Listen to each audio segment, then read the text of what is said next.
Welcome to the deep dive. Today, we're looking at a very serious recent event.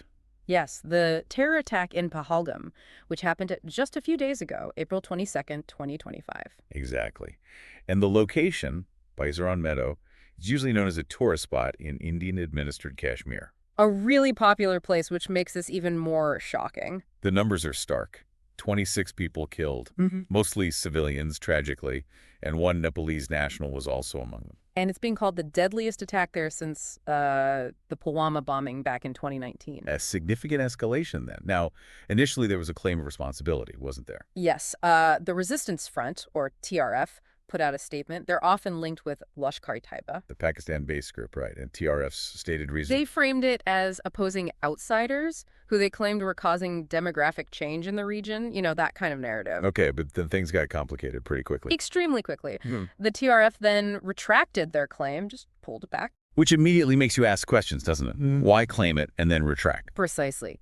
And then you have the counter-narrative emerging from Indian sources. Right, suggesting this wasn't TRF acting alone, or perhaps not even TRF fundamentally. The suggestion was that Pakistan's intelligence agency, the ISI, was actually the hand behind it. And that the retraction was basically orchestrated to muddy the waters, maybe avoid direct blame. That's the allegation, yes, to avoid accountability. And while this presents a real challenge for you listening, how do you navigate these completely opposing stories coming out almost immediately? It's classic information fog in a conflict zone.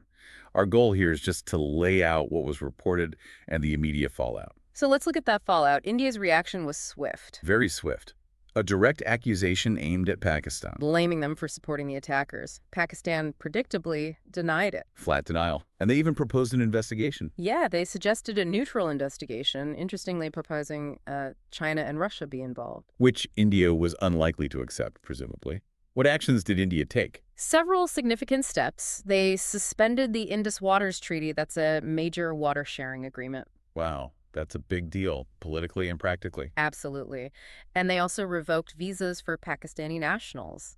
On the ground in Kashmir, there was a noticeable crackdown. What did that involve? Reports surfaced of homes being demolished in places like Pulwama, Shopian, and Kupwara areas associated with militancy in the past, targeting suspected militant assets or homes. And security operations ramped up, generally. Definitely. Increased detentions, more raids, a clear message being sent within the valley. Beyond the government level, what was the reaction like elsewhere? We saw protests erupting from Indian communities globally, condemning the attack.